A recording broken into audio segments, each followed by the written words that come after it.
व मौलाना मुहम्मद व अला आलिहि व अस्हाबिहि अजमईन। अल्हम्दुलिल्लाह व शुक्रुलिल्लाह।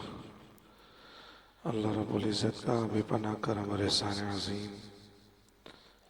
आज की नमाज तरावी में 30वां सिपारा माशाअल्लाह निस्फ़ से कुछ ज़ायद तिलावत किया गया।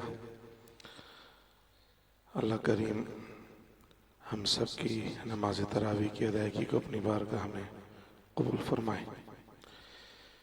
कल इंशाअल्लाह 27वीं शब है।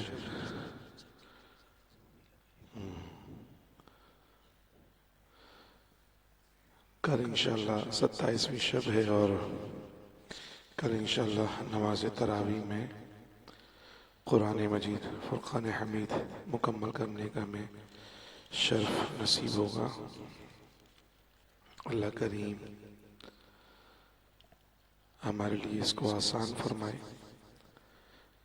अच्छा कल जो 27वीं शब है उसके हवाले से आपको बखूबी पता है कि इंशाअल्लाह पहले नमाज तरावी में तकमील कुरान शरीफ और उसके बाद दुआ का सिलसिला होगा।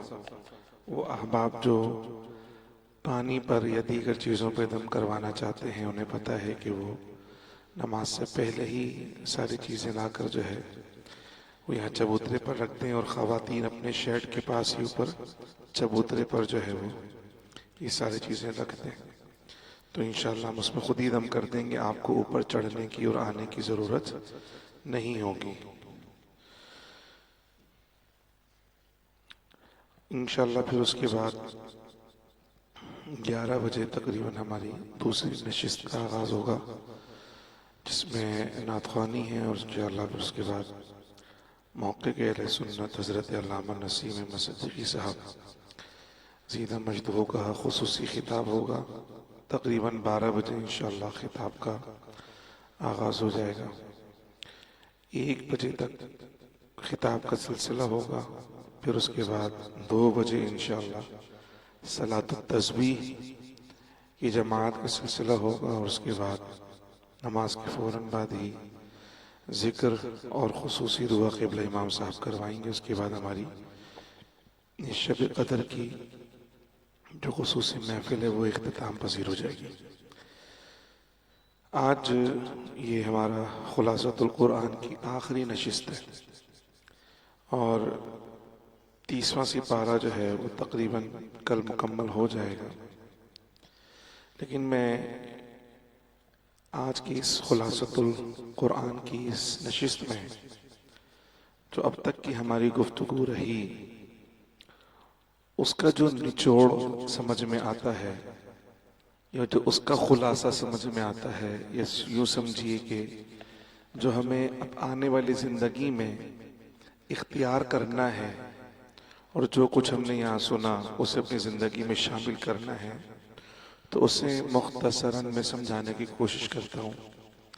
चूँकि ये आखिरी नशिस्त है इसलिए मैं तबर्रुकन यहाँ हाजिर हुआ हूँ, वगरना तबीयत इस बात की इजाज़त नहीं देती कि मैं यहाँ इस वक्त बैठकर बयान कर सकूँ। हम एक आज़ाद इस्लामी रियासत के शहरी हैं। एक आज़ाद इस्लामी रियासत के शहरी हैं। हम सब अल्हम्दुलिल्लाह मुसलमान हैं और इस आज़ाद इस्लामी रियासत में अल्लाह सुब्हानहू व तआला ने हमारे लिए दीन पर अमल करना आसान कर दिया है। लेकिन जिस जानिब मैं आपकी तवज्जो दिलाना चाहता हूँ वो ये है कि इस्लामी रियासत क्या सिर्फ इसलिए कहते हैं कि यहाँ खालिद रहता है, राशिद रहता है, जाहिद रहता है, अब्दुल जलील है तो अब्दुल करीम है, तो हन्नान है, तो मन्नान है, तो सुल्तान है। चूंकि यहाँ सारे लोगों के इस्लामी नाम है इसलिए इस्लामी रियासत है, ऐसा हरगिज़ नहीं है। इस्लामी रियासत में और मुस्लिम रियासत में एक फर्क है। इस्लामिक स्टेट और मुस्लिम स्टेट ये एक पॉलिटिकल इस्तिलाह है। मुस्लिम स्टेट होती है जहां मेजॉरिटी मुसलमानों की हो, जहां रहने वालों की अक्सरियत मुसलमानों की हो, उसे मुस्लिम स्टेट कहा जाता है, मुसलमान रियासत। लेकिन जहां मुसलमानों की अक्सरियत के साथ साथ अमलन इस्लाम नाफिज हो, उसे इस्लामी रियासत कहा जाता है, उसे इस्लामिक स्टेट कहा जाता है। ये फर्क आपको पता होना चाहिए। अब हम पाकिस्तान में, इस्लामी जमहूरिया पाकिस्तान हमारे मुल्क का नाम है, इस्लामी रियासत है। इसमें इस्लाम की अमली जो सूरत हाल है वो कैसी है, हर शख्स बखूबी जानता है। हमें क्या करना है, उसकी जानिब में आपकी तवज्जो दिलाना चाहता हूं कि इस्लामी रियासत ऐसे नहीं पता चलती कि यहाँ रहने वाले सब लोगों का नाम इस्लामी है। इस्लामी रियासत ऐसे नहीं पता चलती कि यहाँ मसाजिद बहुत ज़्यादा हैं, यहाँ मदरसे बहुत ज़्यादा हैं। सिर्फ मस्जिदें होने की वजह से अगर कोई रियासत इस्लामी रियासत हो तो हिंदुस्तान के अंदर भी मस्जिदों की कमी नहीं है, हिंदुस्तान में मस्जिदों की कमी नहीं है। अगर सिर्फ मदारिस की कसरत की वजह से कोई रियासत इस्लामी रियासत होती है तो हिंदुस्तान के अंदर भी मदारिस की कमी नहीं है। सिर्फ मज़ारात की कसरत की वजह से अगर कोई रियासत इस्लामी रियासत होती तो हिंदुस्तान के अंदर भी मज़ारात की कमी नहीं है। इस्लामी रियासत दर हकीकत इस्लामिक वैल्यूज से पहचानी जाती है। किससे पहचानी जाती है? वैल्यूज को उर्दू में क्या बोलेंगे? तौर अतवार, आदात। सिर्फ नाम इस्लामी रख लेने से, यानी हमने अपने नाम मुसलमानों वाले रख लिए हैं और एक शख्स उसका नाम तो अब्दुल्ला है लेकिन वो कभी मस्जिद में नहीं आता, वो कभी नमाज नहीं पढ़ता, उसने कुरान भी नहीं पढ़ा, उसे कलमे भी नहीं आते, नाम क्या है उसका? अब्दुल्ला। लेकिन ना उसे कलमे आते हैं, ना कुरान आता है, ना नमाज आती है, ना कभी उसने नमाज पढ़ी है, ना उसे ईमानियात के बारे में कुछ पता है। आप क्या समझते हैं कि वो किस नौयत का मुसलमान है? बताएं। नाम का मुसलमान। क्या बोलेंगे उसको?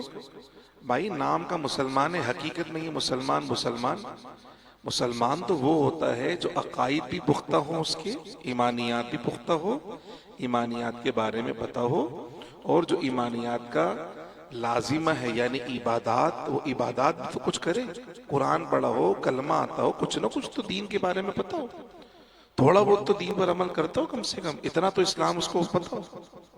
जिसको कुछ भी नहीं पता उसके बारे में हम क्या कहेंगे?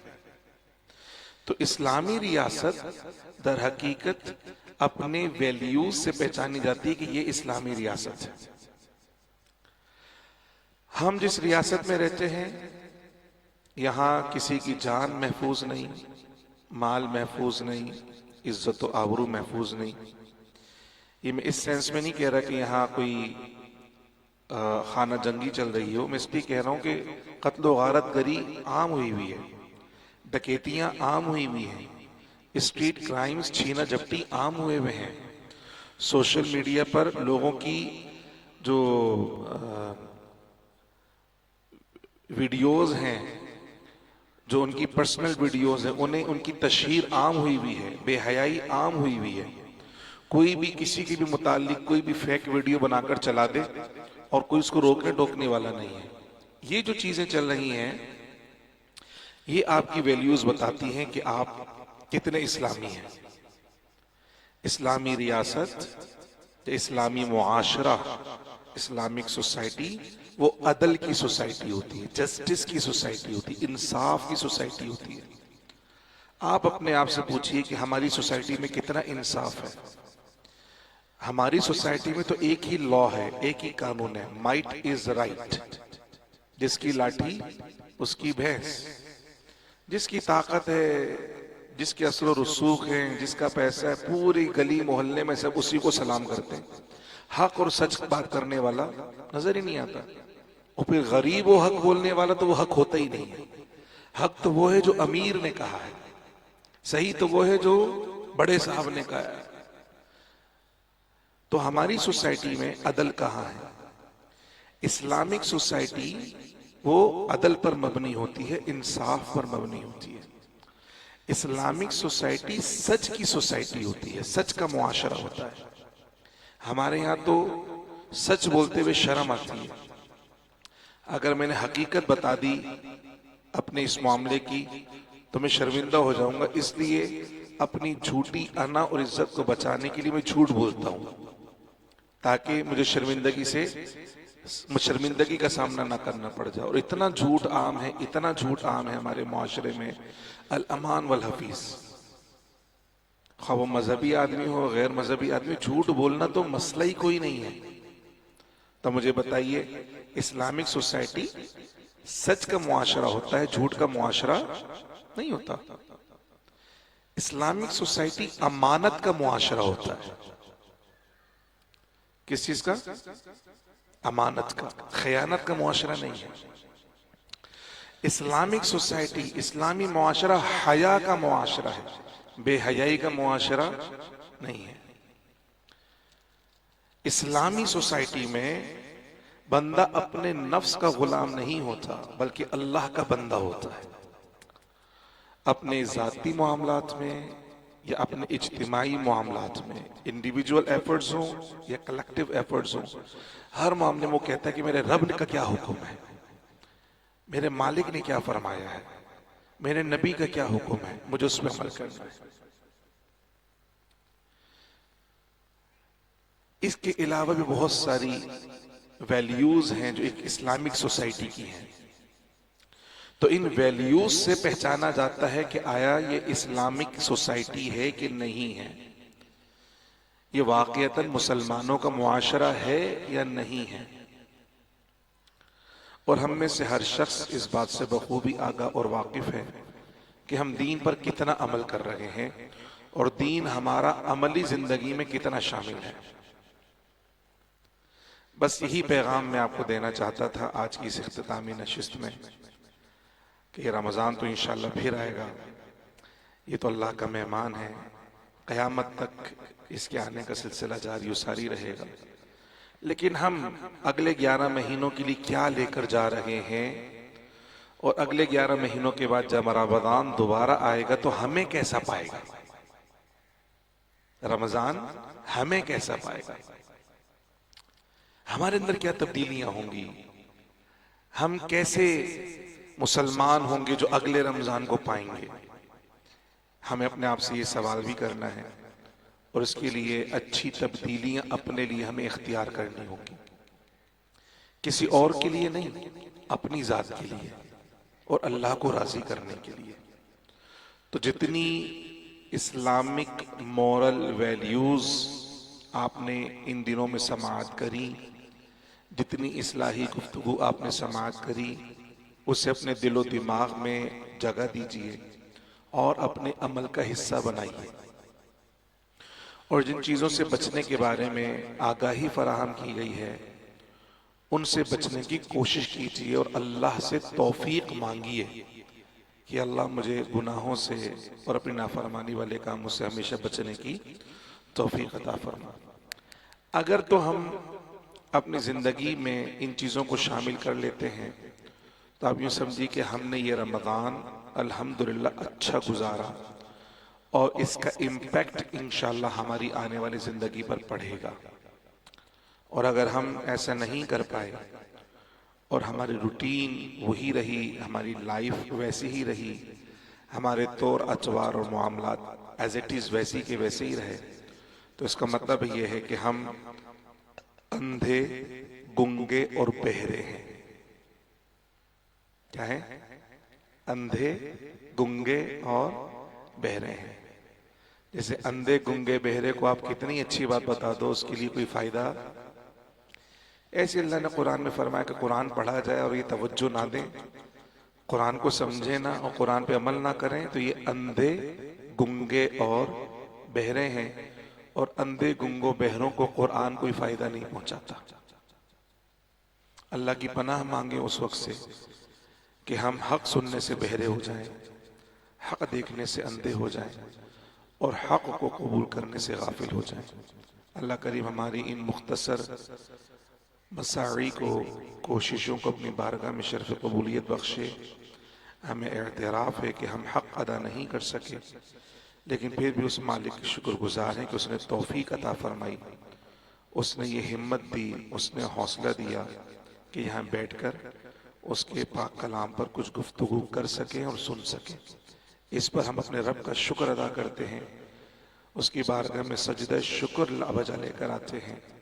उस मालिक का जितना एहसान हम पर हुआ, हम कमा हक़्क़ुहु शुक्र भी अदा नहीं कर सकते, मगर उसकी बारगाह में इल्तिजा करते हैं कि वह हमारी इन मुख्तसर नशिस्तों को अपनी बारगाह में कबूल फरमा ले और जो काबिल अमल चीज़ें हैं उस पर हमें अमल करने का जज्बा और तौफीक अता फरमाए, और जिन चीज़ों से रब करीम ने बचने का हुक्म दिया और जो उसकी नापसंदीदा चीज़ें हैं, अल्लाह पाक उससे हम सबको बचने की तौफीक अता फरमाए। आमीन।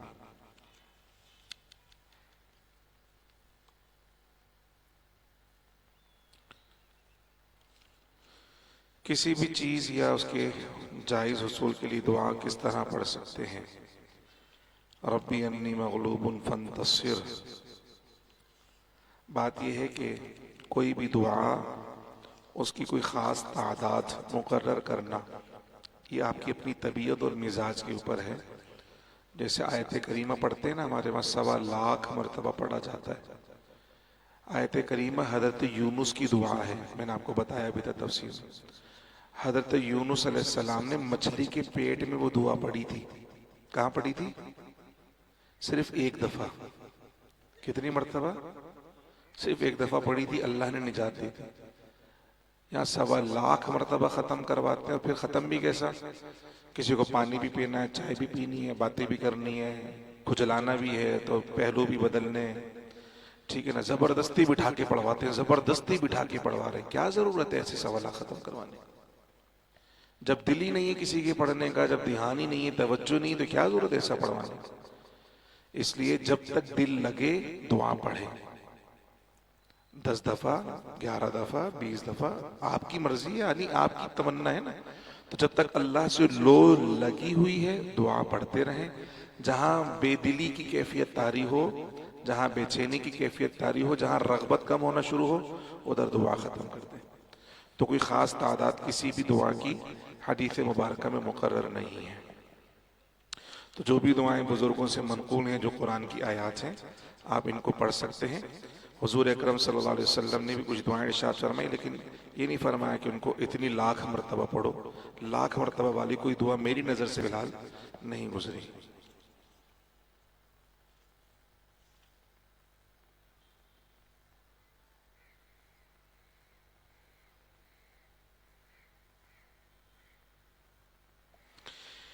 अच्छा, ये जो हदीस शरीफ का हुक्म है कि इतनी देर तक वहाँ बैठकर कुरान पढ़ने की बात नहीं है, दुआ करने की बात है मुर्दे के पास कब्र दफनाने के बाद। तो ये जो ऊँट ज़िबाह करने वाली बात है, तो ये ऊँट ज़िबाह करना हमारे मुआशरे वाला ऊँट नहीं था। अरबों का सिस्टम ज़रा अलग होता है। ये हमारे वहाँ होता है कि ज़रा खाल अलग, तो बोटी अलग, तो पाए अलग, तो बोंग अलग, ठीक है ना। ये जो हदीस शरीफ में है कि ऊँट ज़िबा होकर तकसीम करने में जितना टाइम लगता है, तो अरबों में इतना टाइम नहीं लगता, 2-3 घंटे नहीं लगते ऊँट कट के ज़िबा होने में। वहाँ आधा घंटा से 20 मिनट लगता है, ऊँट कट के ज़िबा हो भी जाता है, यानी ज़िबा होकर तकसीम भी हो जाता है। और ये मुस्तहब अमल है, कोई फ़र्ज़ और वाजिब अमल नहीं है। अगर अजानों का वक्त नहीं है, नमाज का वक्त नहीं, तो बिलाशुबा बैठकर दुआ करें अपने भाई के लिए। लेकिन अगर बीच में नमाज का या अजान का वक्त हो जाए, तो आप मुख्तसर दुआ भी कर सकते हैं। कोई लाजमी नहीं है कि इतने घंटे बैठकर वहां दुआ की जाए।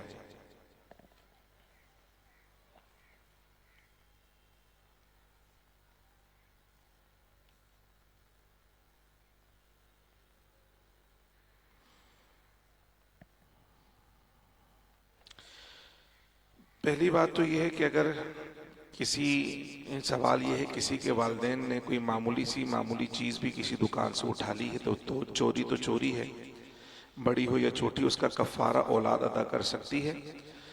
बिलाशुबह कफारा तो नहीं, इसको बोलेंगे जो चोरी का माल है उसके मालिक तक वापस पहुंचाना।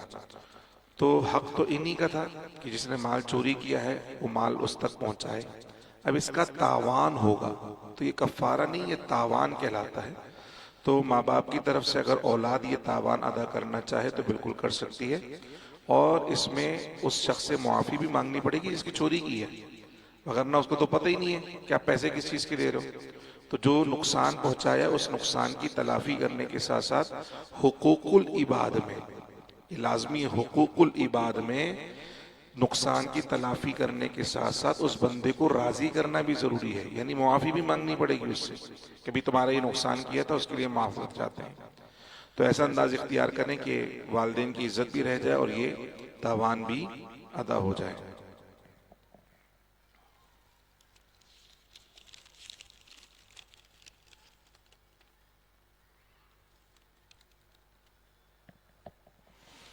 अल्लाह ताला के करीब कैसे हुआ जाता है, अल्लाह ताला से मोहब्बत कैसे की जाए। अल्लाह ताला ने अपने करीब होने का एक तरीका जो हदीस शरीफ में, हदीस कुदसी में बयान किया है, वो है कसरत से नवाफिल पढ़ना। कसरत से नवाफिल पढ़ना, जो कसरत से नवाफिल पढ़ता है वो अल्लाह का कुर्ब हासिल करता है। बिलखुसूस तहज्जुद की जो नमाज है, जो इसकी पाबंदी करता है, हदीस शरीफ में है कि वो अल्लाह के करीब हो जाता है।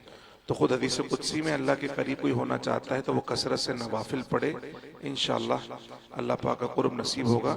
लेकिन अल्लाह पे कोई चीज़ लाजिम नहीं है, ये बात याद रखनी है। कोई बोले यार मैं तो पढ़ लूँ, अल्लाह का कुर्ब कैसे मिलेगा, तो ये एहसासात की बात है।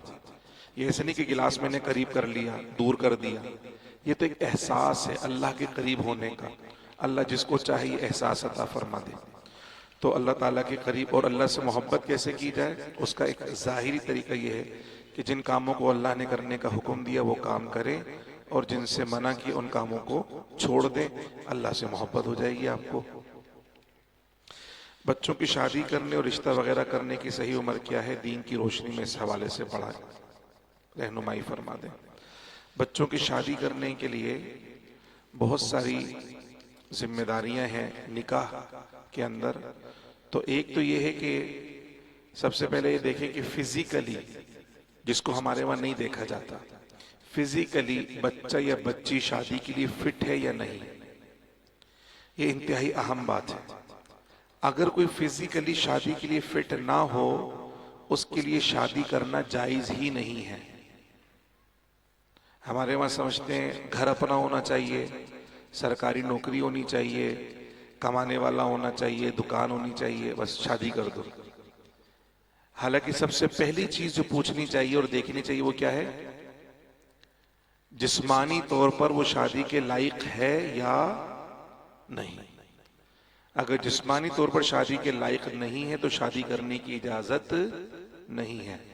तो बच्चे या बच्ची जब बालिग हो जाएं और बालिग होने के बाद वो जिस्मानी तौर पर फिट हो निकाह के लिए, कि निकाह की जो जिम्मेदारियां हैं, जो जिस्मानी हुकूक को अदा करने पर कादिर हैं, तो उनका रिश्ता तय किया जा सकता है। दूसरी चीज है नफका, मर्द के लिए, कि मर्द अगर बीवी का रूटीन का खर्चा उठा सकता है, रोटी कपड़ा मकान, रूटीन का खर्चा। अच्छा, रोटी से मुराद तो 2 वक्त का खाना है। क्या है?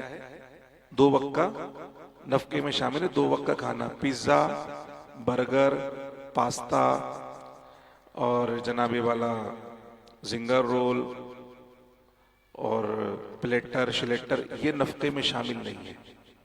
कोई लड़की बोले मेरा शोहर तो मुझे बर्गर ही नहीं खिलाता, तो ये नफके में शामिल, नफके में क्या है, 2 वक्त का खाना, जो घर में रूटीन खाना पकता है वो नफके में शामिल। लिबास, ये भी नफके में शामिल है। तो इसका मतलब नहीं कि हर महीने सूट दिलाना है बेगम को, हर महीने सूट दिलाना है, नफके में शामिल नहीं है।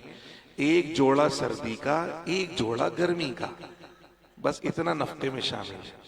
इससे ज्यादा करता है तो अच्छी बात है, हुस्न सुलूक है। बीवी अच्छा पहनेगी तो शोहर को अच्छा लगेगा, शोहर के वकार में इजाफा होगा, लेकिन इससे ज्यादा लाजिम नहीं शोहर पर। इसी तरह मकान, लड़की बोले मुझे अलग मकान लेकर दो, नहीं, ये नफके में शामिल नहीं है। हाँ, एक ऐसा प्राइवेट कमरा जहां ये अपनी प्राइवेट लाइफ, जिंदगी राजदारी के साथ गुजार सकें, बस इतनी रिहाइश देना लाजिम है मर्द के ऊपर। ये नहीं कि पूरा एक अलग मकान और पूरा एक अलग पोर्शन दोगे तो शादी करेंगे, वगरना इतना नहीं। तो जो नफका अदा करने पर कादिर है, पहला जिस्मानी तौर पर फिट हो और दूसरा नफका अदा करने पर कादिर है, उनकी फौरन शादी कर देनी चाहिए, इंतजार नहीं करना चाहिए। शरीयत ने दो ही चीजें लाजिम की थी, हो गई, बस कर दो शादी। ये जो अपने पैरों पे खड़ा होगा ना, ये पैरों पे खड़ा करने के दरमियान में पता नहीं क्या कुछ हो जाता है, ठीक है ना। वो बच्चा बहक जाता है, बच्चियां बहक जाती हैं, जवान होते ही बेलगाम हो जाते हैं, बाहर जा रहे हैं, क्या कर रहे हैं, किससे दोस्ती है, किससे ताल्लुक, किससे बातचीत, कुछ नहीं पता होता। फिर जब वो भाग के निकाह कर लेते हैं या कुछ और कर लेते हैं, फिर माँ बाप परेशान होते हैं कि हम तो बोल रहे थे पैरों पे खड़ा होगा, ये तो भाग खड़ा हुआ, ठीक है ना। तो जब वो बालिग हो जाए और नफका अदा करने पर कादिर हो तो फौरन से शादी कर दें ताकि बंध जाए और वो आगे पीछे बहके ना। हदीस मुबारक में भी इस हवाले से रहनुमाई है। सरकार ने फरमाया कि एक रिवायत में कि 3 कामों में ताखीर नहीं करनी चाहिए, 3 कामों में ताखीर नहीं करनी चाहिए। नंबर 1, नमाज का वक्त हो जाए तो नमाज अदा करने में ताखीर नहीं करनी चाहिए। पता नहीं मौत आ गई और ये फर्ज जिम्मे रह गया तो नमाज का वक्त हो, नमाज अदा कर ली जाए। दूसरा फरमाया किसी की मैयत हो जाए तो उसके कफन दफन में ताखीर नहीं करनी चाहिए, गैर जरूरी ताखीर। हमारे यहाँ तो मामूल बन गया कि 8 घंटे तो वो ले लेता है गोरकन कब्र बनाने में, पहले खुदाई करेगा, जगह ही नहीं है, वो कोई कब्र निकालेगा, फिर ईंटों की चुनाई करेगा, तो 4-6 घंटे तो वही ले लेता है। तो उसमें वो गैर जरूरी ताखीर में शुमार नहीं है। गैर जरूरी ताखीर ऐसी कि जी वो फला आएगा तो फिर जनाजा होगा, वो फला बेटी चली है वो आएगी तो फिर होगा, इसकी शरीयत ने कोई वो नहीं रखी इजाजत। तीसरी चीज फरमा, बच्चे बालिग हो जाएं तो उनका निकाह करने में ताखीर नहीं करनी चाहिए, फिर वो किसी न किसी खुराफात की तरफ माइल हो जाते हैं। तो जब आप उससे, जैसे बच्चे को भूख लगती है तो माँ पहले से खाना पका के रखती है ना। अच्छी अम्मी वो होती हैं कि बच्चों के स्कूल आने से पहले ही खाना पका के रखती है, उन्हें पता है मेरा बच्चा आने वाला है और उसे क्या लगी होगी, भूख लगी होगी। ऐसा होता है कि नहीं होता है ना। इसी तरीके से ये जिनसी भूख का सामान करना भी माँ बाप की जिम्मेदारी है। अगर आप उसे हलाल चीज नहीं दोगे तो हराम की तरफ माइल होगा, क्योंकि भूख तो लग रही है उसे। तो बच्चे, अगर अम्मी ने खाना नहीं पकाया तो बच्चा पापड़ लेकर खा लेगा, टॉफी लेके कुछ ना कुछ खाएगा, जो कि उसको लगी भूख, उसने तो खाना ही। तो अच्छी अम्मी वो है जो खाना पका कर रख दें वक्त से पहले कि बच्चे को भूख लगे तो खाना पहले से। तो अच्छे माँ बाप वो हैं, बच्चा बालिग हो और निकाह की जिम्मेदारियां उठाने के काबिल हो जाए तो फौरन से अच्छी बच्ची देखकर उसकी शादी कर दे और उसका निकाह कर दे। बाकी अल्लाह ताला जिंदगी में तरक्की देता रहेगा, खाता रहेगा, कमाता रहेगा, बनाता रहेगा। तो ये शरीयत की निगाह से ये थोड़ी सी रहनुमाई थी।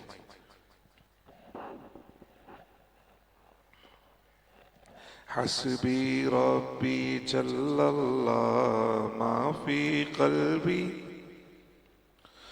नूरे मोहम्मद सल्लल्लाहु ला इलाहा इल्लल्लाह ला इलाहा इल्लल्लाह ला इलाहा इल्लल्लाह ला इलाहा इल्लल्लाह ला इलाहा इल्लल्लाह ला इलाहा इल्लल्लाह ला इलाहा इल्लल्लाह। अर्ज़ गुलाम फकीर है अब दाखिल रहमत हो हम सब, जिक्र कबूल हो ये या रब। ला इलाहा इल्लल्लाह ला इलाहा इल्लल्लाह मुहम्मदुर रसूलुल्लाह। आमीन। अल्हम्दुलिल्लाहि रब्बिल आलमीन वस्सलातु वस्सलामु अला रसूलिल करीम।